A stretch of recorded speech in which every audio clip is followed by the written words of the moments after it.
Another thing that we talk about here at Carnton is the formation of the Confederate Cemetery here and the McGavock Confederate Cemetery just to the northwest of the house.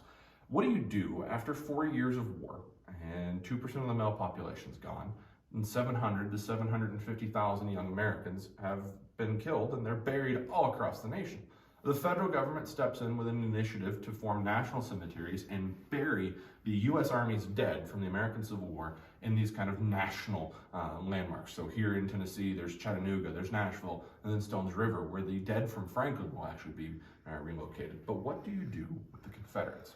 John McGavock serves on a committee here in Franklin and donates a portion of his fields here at Franklin to serve as a cemetery for the Confederate dead from Franklin.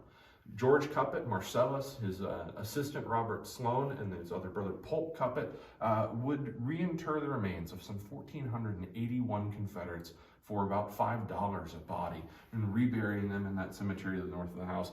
Throughout the process, George Cuppet kept a notebook identifying as many of those men as he possibly could, whether he was able to find out their names through the broken up cracker boxes and ammunition crates that had been left behind with names scratched on it, or he had looked for some other way of identifying them. He laid out their names inside this notebook here. When the process was completed, George Cuppet handed to John and Carrie McGavock a notebook containing the names of those men out in the cemetery, and they then became the caretakers of that cemetery for the rest of their lives. John until his death in 1893, Carrie until her death in 1905. The cemetery is still open today. It's operated by the McGavock Confederate Cemetery Association, but it's on the grounds here at Carnton.